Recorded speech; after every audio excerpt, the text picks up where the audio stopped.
So, what's the real story with the world today? It's kind of complicated, isn't it? We see incredible progress, but at the same time, there are these massive problems staring us in the face. In this explainer, we're going to use data to try and make sense of it all.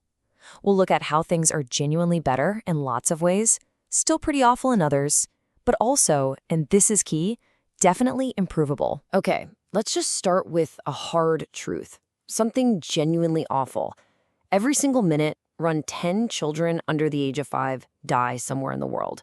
Just let that sink in. That's about 5 million young lives lost every single year. It's this almost invisible tragedy, and it really highlights the scale of the challenges that we're still up against. So here's how we'll break it down. We'll look at the persistent struggle, then dive into the unprecedented global progress. After that, we'll touch on how things are transforming how we live, acknowledge the challenges that remain, and finally, think about shaping a better future. Basically, we're walking through the awful, the better, and the improvable parts of our world. All right, Section 1, the persistent struggle. Let's first dig into where things are still deeply, deeply challenging. This is the awful piece of the puzzle we talked about. Wow, look at this. This chart really lays bare the connection between how wealthy a country is and whether its children survive. In poorer countries, tragically, far, far more children die young, sometimes over 50 times more than in the richest places. It hammers home the point that where you happen to be born can literally be a matter of life and death. Stark inequalities, right there. Now, let's talk income. This shows how global income is spread out. You can see there's been some shift, some catching up, and the middle income has gone up.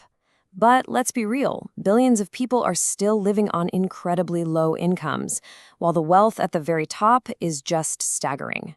Global inequality? Yeah, it's still enormous. And then there's gender inequality, specifically in unpaid work. Think housework, childcare. Check this out. In every single country shown here, women do way more of this unpaid labor. In India, it's nearly 10 times as much. This isn't just about fairness. This imbalance really affects women's chances in the paid economy, And, of course, we absolutely cannot talk about awful without mentioning climate change. This map gives you a snapshot of temperature anomalies. Basically, how different the temperature is from a recent average. All that red, those are areas significantly warmer than usual. It just shows how widespread this critical challenge really is, affecting the whole planet. Okay, Section 2, Global Progress. Now let's switch gears a bit, because alongside all that awfulness, there's been some truly incredible progress. Seriously, in many ways, the world is much, much better than it used to be, thanks to some really unprecedented improvements. This chart is just amazing. It tells the story of humanity's great escape from extreme poverty. Go back 2 centuries, and almost everyone lived in what we'd now call extreme poverty. But look what happens as GDP per capita, a measure of average income, starts to climb. Poverty just plummets. Economic growth has been absolutely fundamental to this change. But just how recent is all this growth? Well, take a look at this super long-term view for the UK. For centuries upon centuries, things were basically flat, stagnant. Then, wham! Around the time of the Industrial Revolution, sustained growth kicks in and just takes off like a rocket. It completely transformed everything. This hockey stick shape, you see it in lots of places. It's a pretty new phenomenon in human history. And progress isn't just about money. Look at education in South Korea. What a transformation. Back in 1970, there were big gaps, especially for women getting schooling. Fast forward just 40 years to 2010, and not only has the overall level of education shot up massively, but that gender gap has pretty much closed. Incredible change in a relatively short time. And this progress really changes people's daily lives. This shows global access to things we often take for granted: electricity, decent water, proper sanitation, clean fuel for cooking. You can see a clear upward trend. Billions more people have gained access to these essential services just in recent decades. That's huge. Section 3, Transforming Lives. So beyond those core improvements in income, health, and education, there are these other huge shifts happening that are fundamentally changing how we live across the globe. Let's keep rolling with this better theme. Here's a massive change: how many children women are having on average. The global fertility rate has literally halved since the 1960s. It went from about 5 kids per woman down to less than 2.5 today. What's driving this? Well, it's a mix. Things like women getting more education and opportunities, fewer children dying young, and honestly, the rising cost of raising kids. Think about where people live. For almost all of human history, nearly everyone lived in rural areas. This chart shows just how incredibly recent and incredibly fast the move to cities has been, especially over the last couple of centuries. Now, more than half of all people on Earth live in urban areas. That's a total flip. We're also way more connected through trade than ever before. Look at the value of stuff being exported as a percentage of the world's total economic output, its GDP. It really surged, especially after World War II. Trade grew much faster than the global economy itself. Globalization, right? It's totally reshaped how economies work around the world. Okay, Section 4, remaining challenges. So progress is definitely real. But hey, the world isn't perfect, right? Far from it. Now let's get into the improvable part, the areas where we still have a lot of work to do. Let's revisit that gender pay gap, using the US as an example. What's interesting here is how the reasons behind the gap changed between 1980 and 2010. The gap linked to differences in education pretty much vanished. Good news.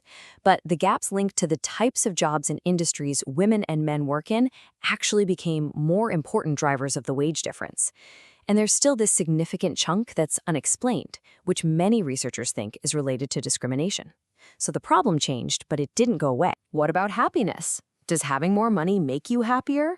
Well, generally, people in richer countries do report being more satisfied with their lives. You see that upward trend. But look at all that scatter. Some countries are way happier than their income level might predict, others less so. What does this tell us? Income definitely matters, but it's clearly not the only thing that contributes to our well-being. There's more to the story. And what about that trade boom we saw earlier? Does it automatically lead to economic growth for everyone? Well, there seems to be a positive link here too. Countries whose trade grew faster often saw their economies grow faster as well. But, and this is a really important but, the benefits aren't always spread evenly. Who gains and who might lose out from trade? That needs careful thought and management. It's not automatic progress for all, which brings us nicely to our last section, Section 5, Shaping the Future. Because this whole story isn't finished yet, right? We have agency, we have potential. Understanding what's driven change so far gives us clues about how we can make the world even better. So, what really makes a positive difference? Looking across all this data, some key things pop out again and again. Empowering women, especially through education and work. Pushing down child mortality rates even further. Investing in good quality education, especially early on. Making sure people have access to family planning. Driving technological innovation and spreading it around. Putting policies in place to tackle inequality, like social safety nets, and even shifting social norms about what's acceptable or expected. These look like really powerful levers we can pull to build a better future. And we know that targeted efforts can have a massive impact. Take the Perry Preschool Program. This was an experiment providing high-quality preschool to kids from disadvantaged backgrounds. And guess what? Years later, those kids showed major long-term benefits: higher test scores, better graduation rates, better life outcomes overall. It's solid proof that investing early, especially in education, really pays off down the line. So there you have it. The world today, definitely better than it was, still truly awful for far too many people, but absolutely, undeniably improvable. The progress we've seen is real, but it's also uneven and maybe even a bit fragile. Which leaves us with the big question, doesn't it? How do we speed up the better parts while actively pushing back against the awful parts to create a future where everyone, no matter where they're born, truly has the chance to thrive? Something to think about.